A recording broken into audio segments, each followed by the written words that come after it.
Hi guys. So yesterday, one of my absolute favorite persons on the internet, Salem King, he recommended a book, The Creative Act: A Way of Being by Rick Rubin. Immediately I saw his recommendation, I knew I just had to dive into reading this book. I was able to get a soft copy, and I'm really looking forward to having the hard copy. So yeah, let's read this book together. I mean, it's got 78 thoughts.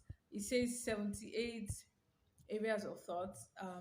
Maybe I should do it in 26 videos through three chapters. I've read up to chapters one to three, and I mean, we're just going to go on this journey together. Yeah, so let's dive into it right away. But before we dive in, I need to read the notes before they started. It's on page 12. It says, "Nothing is this book is known to be true. It's a reflection of what it is a reflection on what I have noticed, not fact, so much as thought. Some ideas may resonate, others may not. A few may awaken an inner knowing you forgot you had. Use what is helpful, let go of the rest." Each of these moments is an invitation to further inquiry, to looking deeper, zooming out or in, opening possibilities for a new way of being. What a fantastic way to start a book. So yeah, this is the mindset with which we want to read this book. Awesome, awesome. Like I never forget to read the author's thoughts, all those forward, all those things. I don't like to skip them because it just helps you to know what was in the mind of the author before when the person was writing. So yeah, thought one actually says everyone is a creator. So listen to me. We said we will read the book together. It's not like all those episodes that I've done that have finished reading all the book. This one we are joining together. We are joining together. Yeah. So everyone is a creator. So let me read it. Those who do not engage in the traditional arts may be weary of calling themselves artists. They might perceive creativity as something extraordinary or beyond their capabilities, a calling for the special few who are born with this gift. Fortunately, this is not the case. Immediately when I said it, I said, "Oh well, so me too, I'm a creative." Creativity is not a rare ability. It is not difficult to access. Creativity is a fundamental aspect of human being human. It is our birthright. It is for all of us. Say glory. Somebody shout power. Ah, creativity doesn't exclusively relate to making art. We all engage in this act on a daily basis. To create is to bring something into existence that wasn't there before. It could be a conversation, which is creativity. Like, I mean, if you're doing a presentation, the solution to a problem, a note to a friend, the rearrangement of furniture in a room, a new route home to avoid a traffic jam. When I was looking at it, I was like, actually, every day, every minute, we're all being creative. It's just actually seeing it that way, you understand? Because, like the author said, everybody is a creative. When Salem King recommended this book, he said every creative creator should have this, every creative person, or every creator should have this video, this book should have this book. The truth is that it's saying everybody should have it because we are all creatives. Everyone is a creative. So what you what what you make doesn't have to be witnessed, recorded, sold, or encased in a glass for it to be a work of art. Through the ordinary state of being, we already creators in the most profound way, creating our experience of reality and composing the world we perceive. In each moment, we are immersed in a field of undifferentiated matter from which our senses gather bites of information. The outside universe we perceive doesn't exist as much. Through a series of electrical and chemical reactions, we generate a reality internally. We create forests, oceans, warmth, and cold. We read words, hear voices, and form interpretations. Then, in an instance, we produce a response. All of this in a world of our own creation. Regardless of whether or not we are formally making art, we're all living as artists. we perceive, filter, and collect data, then curate an experience for ourselves and others based on these information sets. Whether we do this consciously or unconsciously, by the mere fact of being alive, we are active participants in the ongoing process of creation. To live as an artist is a way of being in the world. Let me read that again. To live as an artist is a way of being in the world. Present continuous tense, right? A way of perceiving, a practice of paying attention, refining our sensitivity to tune into the more subtle notes, looking for what draws us in and what pushes us away, noticing what feeling tones arise and where they live where they lead. Attuned choice by attuned choice, your entire life is a form of self expression. You exist as a creative being in a creative universe, a singular work of art. Did you get that? That was chapter one, guys. Okay, we're all creative. So look at your life as a creative. Don't make it look like, oh, it's only people that maybe have piercing, wear baggy jeans, or or maybe just do something weird and act a certain way, or make formal art, music, draw, paint, like this, my painting. My husband's actually. So it's not those aren't the only creators on earth or creative person. We are all creative in the way we do our thing. So I think that is a nice mindset. I think it's a mindset background for this book. Yeah, actually, as you're watching this video, remember to like, share, and subscribe. This is actually really nice. I mean, a old book, somebody is reading it to you and reviewing it with you, sharing thoughts. This kind of thing you should share with your friends. Yeah, so yeah, right now click that subscribe button, like this video, drop a comment, and share with your friends. So let's go into chapter 2. We are doing 3 in this video. Tuning in. Think of the universe. I read this tuning in over the night, and it was nice. It was a nice thought to sleep with. Tuning in. Think of the universe as an eternal creative unfolding. Trees blossom, cells replicate, rivers forge new tribute, tributaries. The world pulses with productive energy, and everything that exists on this planet is driven by that energy. Every manifestation of this unfolding is doing its own work on behalf of the universe, each in its own way, true to its own creative impulse. Just as trees grow flowers and fruits, humanity creates works of art. So look at it like you're amazing. God, look at it. There's creativity all around. I mean, just tune in and you will see creativity all around. The Golden Gate Bridge, the White Album, the Garnusia, Hagia Sophia, the Phoenix, the Space Shuttle, the Autobahn, Claude de Lune, the Colosseum in Rome, the the Philips screwdriver, the iPad, Philadelphia cheese stick. I mean, look around you. There are so many remarkable accomplishments to appreciate. Each of these is humanity being true to itself. As a hummingbird is true to itself by building a nest, a peach tree by bearing fruit, and a nimbus cloud by producing rain. Every nest, every peach, every raindrop, and every great work is different. Some trees may appear to make more beautiful fruits than others, and some humans may appear to compose greater works than others. The taste and beauty are in the eye of the beholder. How does the cloud know when to rain? How does the tree know when spring begins? How does the bird know when it's time to build a new nest? The universe functions like a clock. Actually, to be true, truly, the universe really functions like a clock. Sometimes one day I really sat there and I was asking myself, there's never been a day that you just come out in Lagos, Nigeria, and it's, let's say, it's 5 p.m. and the sun is just rising. I mean, it has never happened. Everything is in order. I've never woken up one day and seen the sky on the floor. There's order in the universe, there's creativity, everything is happening like a clock, you understand, in its own time and season. Yeah, so yeah, there's creativity all around.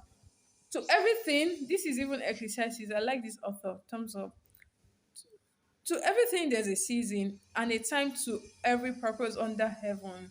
A time to born, a time to die, a time to plant, a time to reap, a time to kill, a time to heal, a time to laugh, a time to weep, a time to build up, a time to break down, a time to dance, a time to mourn, a time to cast away stones, a time to gather stones together. These rhythms are not set by us. We are all participating in a larger creative act we are not conducting. We are being conducted. The artist is on a cosmic timetable, just like all of nature. If you have an idea you're excited about, listen to this guys, this one guys. If you have an idea you're excited about and you don't bring it to life, it is not uncommon for the idea to find its voice through another maker. Let me read it again. If you have an idea you are excited about and you don't bring it to life, it is not uncommon for the idea to find its voice through another maker. This isn't because the other artist stole your idea, but because the idea's time has come. You guys, listen to this. See, when I saw this thing by Salem King yesterday, I would have as well said, I'll do it another day, or maybe I'll do it next month. And before you know it, another person would have done it. That person, I maybe don't even know the person for that from Adam, you understand? But that person, this idea of someone reviewing this book, the time has come. And I mean, it's a privilege to even be the person reviewing this book. You grab. That's why, like, if you're an artist, maybe if as a human being, you have an idea. You know, is but they say procrastination is thinking that you will even see tomorrow. Like it's like you are bragging that you think God will give you another opportunity to like just make that idea come to life. God will. I mean, by God's grace, we will not die in Jesus' name. But what I'm trying to say is that it's a privilege to even have an idea and treat it as such. Treat it like a privilege and bring it to life ASAP. Don't overthink it. I mean, Salem has said this thing over and over again in Creator 101. So go binge on his own videos to understand that. Never, never wait. You understand? In this great unfolding, reduce the time from idea to execution. That's how to be great at stuff. In this great unfolding, ideas and thoughts, themes and songs, and other works of art exist in the eye theater and ripen on schedule, ready to find expression in the physical world. As artists, it is our job to draw down this information, transmute it, and share it. We're all translators for messages the universe is broadcasting. The best artists tend to be the ones with the most sensitive antenna to draw in the energy resonating at a particular moment. Many great artists first develop sensitive antenna not to create art, but to protect themselves. They have to protect themselves because everything hurts more. They feel everything more deeply. Often, art arrives in movement, Bauhaus architecture, abstract expressionism, French New Wave cinema, beat poetry, punk rock, to name a few from recent history. These movements appear like a wave. Some artists are able to read the culture and position themselves to ride that swell. Others might see the wave and choose to swim against the current.